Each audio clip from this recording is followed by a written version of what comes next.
The NFL trade deadline is Tuesday at 3 o'clock Central, 4 Eastern. And there's always this question about if you should be buyers or sellers. And I know Mickey Loomis has said it, in the past, that you don't necessarily have an overall approach as a team, a franchise, an organization. You sort of go into the trade deadline with an open mind.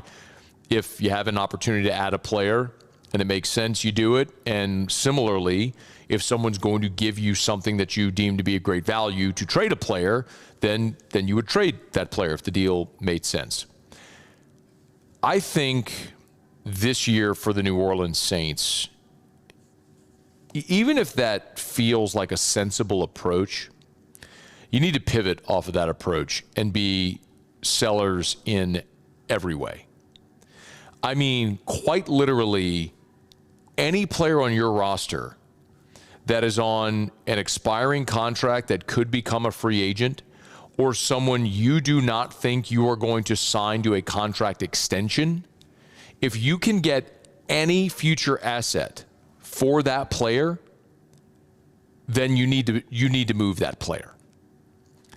Because there's one thing that's very obvious, which is that this team isn't going anywhere this year, right? If they're 1-8, you're not going to be a playoff team. I think we all understand this is what it is. But the really difficult part as you look to the future is, like, I'll give you a guy like, for example, Rashid Shaheed. Shaheed is your best receiver by a mile. He's your deep threat. He is dangerous in space. He can also help you in the return game. Rashid Shaheed's a really good player, and that's a guy you'd like to invest in and keep around. But let's be honest. Rashid Shaheed is a free agent after this season, and he is going to have a lot of suitors lining up for his services, and it is unlikely that he re-signs with the New Orleans Saints. Not impossible, but unlikely. So you look at it right now and you say, do you really want to hang on to Rashid Shaheed for, the final 9 games or 8 games of a totally lost season, only to watch him leave after the season and you get nothing for him? Or is it better to move him now, trade him to a contender that will give you a future asset? That seems pretty obvious. The counter argument would only be, if you're trying to evaluate Tyler Shuck, do you really want to take another weapon away from him? Brandon Cooks, we talked about this a week ago with Ross Jackson. Brandon Cooks signed with New Orleans on a multi-year deal, which was stupid to begin with. An aging player that's undersized and losing productivity, to give him a multi-year deal was stupid, said it at the time, but they did it anyway. There's Mickey Loomis for you. But Cook signed when Derek Carr was still the Saints quarterback. He signed under the pretense that you were still trying to contend for something. So you have a guy here late in his career who might be trying to win. It might stand to reason that you could trade Cooks to a potential contending team. Chris Olave.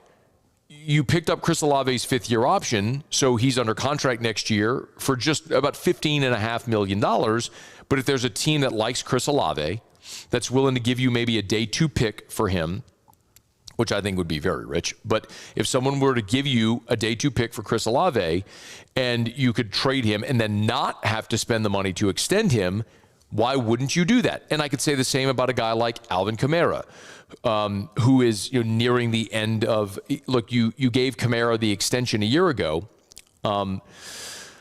But you look at Alvin Kamara, who's now in his 30s and is 30 and is certainly not as productive as he was. And maybe this year part of that is the ankle injury. But I mean, your inability to run the football has been obvious. He signed a 2-year extension worth $24.5 million.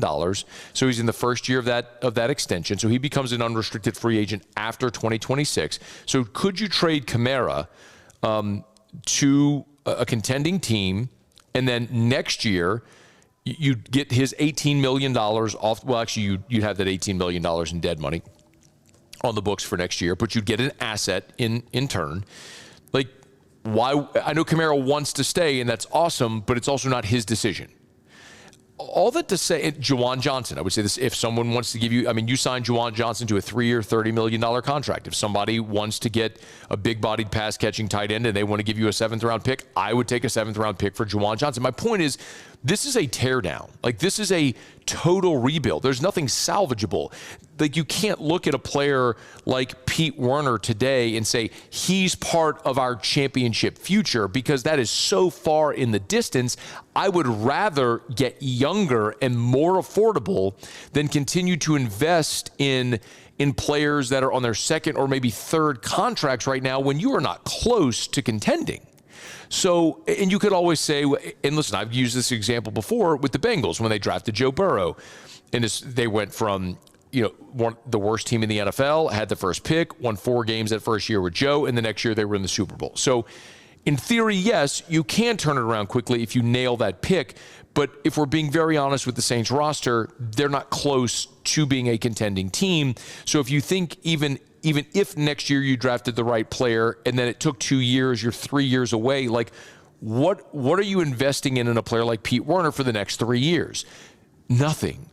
So this may seem reactionary and maybe far-fetched, but an extreme. But I really look at this team right now, and I just don't. It's not like if you were a 1-15 team that drafted an elite edge rusher that is showing flashes of being a perennial All-Pro. You want to hold on to that player. That's just not the case with New Orleans right now. Maybe Kelvin Banks could become that guy. Like, maybe you drafted your franchise left tackle. So I'm hopeful and optimistic about that. But I just don't see it anywhere else on the roster. So quite literally, any player that someone wants to give you a future asset for that is either on an expiring contract or you don't see a long-term investment to where it could be at a point in this organization 3-4 years down the line where you're contending for the playoffs again, then you move them and get younger. And you stockpile draft picks and you get younger and less expensive, and you reset your cap situation, and you continue to grow around a young nucleus, and you do it the right way. That's painful. It sucks. No one wants to watch their team lose 34-10 on a Sunday where they get out first down 30-10, where they have the ball for 16 minutes, which is the 13th lowest in the history of the NFL. Like, nobody wants to watch that.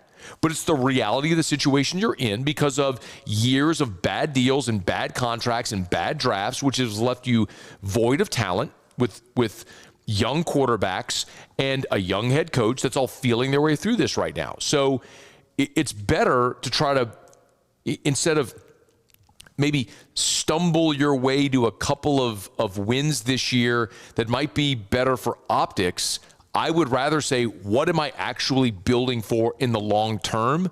So I'm a total seller, like fire sale, even if it's pennies on the dollar. It's like if you're in bankruptcy proceedings and you need to sell all of your worldly possessions to try to meet debt payments, then you do it. Even if you have a $100 vase that you have to sell for $15. That's just what you do because you have to become liquid.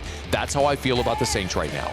Find a way to get as many future assets as possible between now and Tuesday at 4 o'clock Eastern, 3 o'clock Central. And if that means trading a half dozen players before the deadline, do it.